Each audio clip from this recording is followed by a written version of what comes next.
Hello everybody, and of course welcome back to Dickie's Videos, where no war game remains unplayed. Further ado, here we are with something a little bit different. Of course, combat mission, Red Thunder, Fire and Rubble DLC campaign. This is me looking back at the first mission. We're going to take a couple of minutes just to look at the first mission, which I played through, and it's going to go in the same playlist. So if you've not watched this, the game, and you're a combat missions fan, please do. It's really, really good.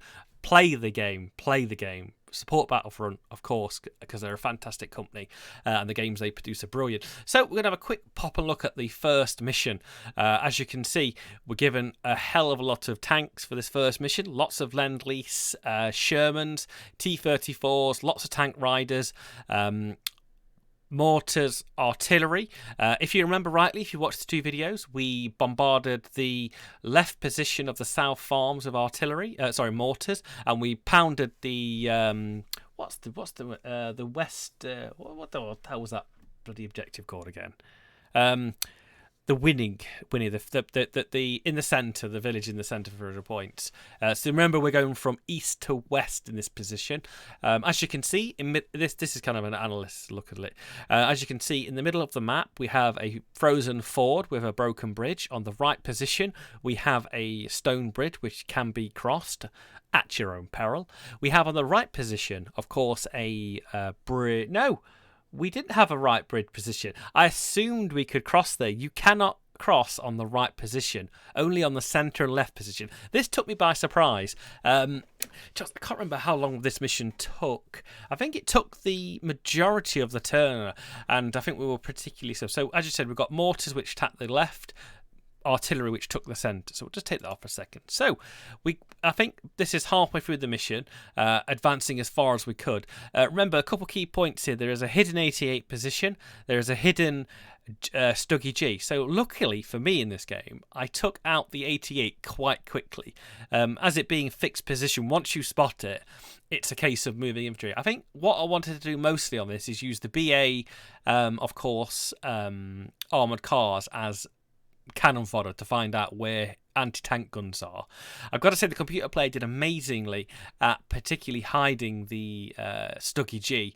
As you can see, there's a band. I think it was described in the mission description. Of course, it was a band of defences. There were no Germans at this start position, and we just run straight into there.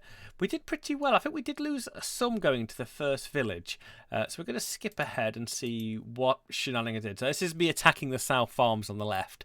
So literally it was me pushing all the T-34s, the Lend-Lease Shermans, just to HE buildings. There was a couple of teams hidden in that little hedgerow, I think probably having Panzerfaust and stuff like that. So, and to be honest, I don't think we got hit by any Panzerfaust in this. I think we got probably one or two shots towards us, but every trench has a hidden German. Every trench. So we'll skip ahead a little bit and have a look what was there. Yeah, I think some infantry fire hit me from the left position, but of course massively suppressed with the HE rounds of the Sherman. Misses me advancing. Of course, we're just before the mill. Remember, in the mill, actually above my head, there was a static MG42 fixed gun in the mill, which took me by surprise. And I think he got a couple of shots. I think I tried to advance lots of my artillery observers forward, but unsuccessfully put them into good positions. I found it difficult on this mission to find higher positions for them to spot forward and drop massive artillery to do anything. I think we did drop artillery eventually on the centre towards the end of the game, but the fact is I don't think it was good enough. I was assuming there was more anti-tank than there actually was. But as you remember, behind the mill on that right position, there's of course the 88, and in the middle objective, where the religious building is, there is a Stuggy G, which was more effective than any anti-tank than anything else. I mean, I suppose a fixed assault gun is of course going to be a defensive gun. So I think we are probably 21 minutes here towards the end of the game. Pretty solid so far. We're going to skip forward and then see what shenanigans happen here. So this is here where this is just after we get ambushed by the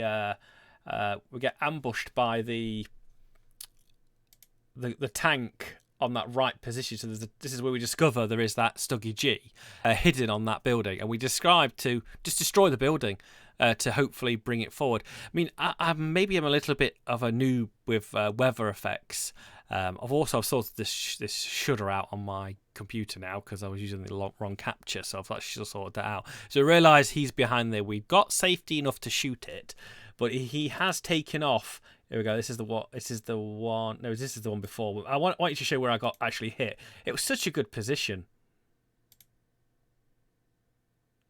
And this is me using tank riders ineffectively. Now, where was this turret? Where was he? Here it goes. This is the next minute. This was a complete shot. This was a perfect. This was better than the 88 position. That the fact is that Stuggy G was sitting there.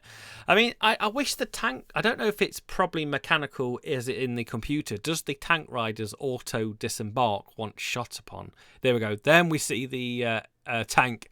I think I missed that in the first initial shot. I missed that in the first initial shot, but his first shot is a kill. But that position of that anti-tank, that assault gun is perfect.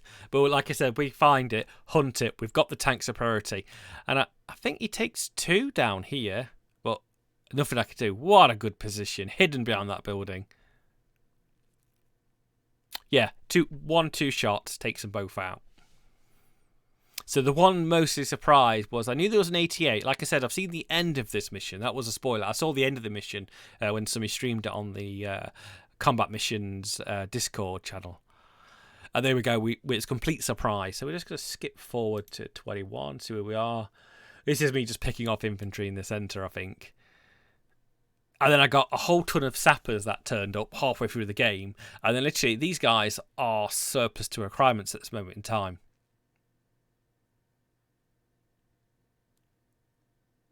There we go. Pretty hardcore here. So we'll skip to probably the last 40 minutes and see where we are. So as you can see, the artillery that we've reset again for the centre actually missed the centre objective. And I think that was me doing emergency. But I don't think that affects it. I'm going to have to go and read back on the manual. So we're pushed right. We've got most of the objectives. The Germans are breaking. The guys on the extreme right, the anti-tank gun crew, are bolted. We're set up. We're just literally... We have too much free roam here. This is the issue of time. This is me wasting artillery. And I assume there was a lot, I suppose, fear of what is actually in an objective. And what is in an objective can be misleading. And with not the line of sight. But luckily, I think these Shermans on the left position do get eyes on the anti-tank team, which are of course, just the Panzerfaust team. So we're pushing hard on this right because I'm sat there thinking I'm going to lose this game. How far can I get up? And we get a bit pushy on this right position, even though the chance here there's no way of getting that objective within 3 minutes. But the fact is I'm trying to get as far as I can, and of course just trying to pummel down much fire to support the assault engineers with PPSHs and all sorts of badness. But you know what? I'm still very confident here, and like I said, this mission is deadly, and I think, well, wait till you see the second one because I've already played it. So, but you'll see that guys coming soon. And there we are, we're pushing towards the middle objective. Still, I think, and we actually, like I said, do see the team inside there. And I thought there were more in that team. So we'll skip to the end, and I think when they give up, there we go. We're just trying to push as much as possible for that. The artillery just cease wasting. And there we go, we get a total victory. So I'm going to pause it and look at our kills, because I don't think I look at this properly when I'm playing this. So we have 268 men okay. We lost 13 men. Men wounded 14. 4 tanks lost. He lost 1 tank.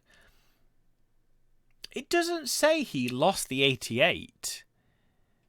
It doesn't say he lost the 88 there. So that was quite interesting. But he lost a lot of men there. So let's just see the where we can see a lot of the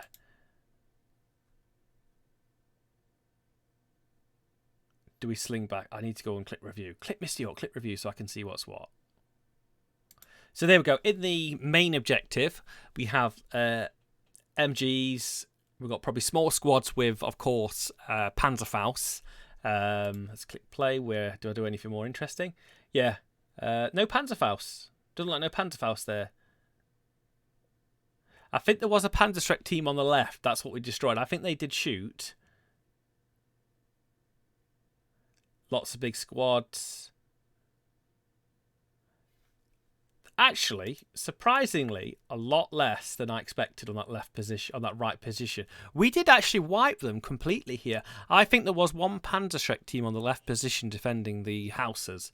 And on the right, there we go, that's a better one. So you can see there's a couple of Fled teams on the right position where these are Sherman on the top right of the screen.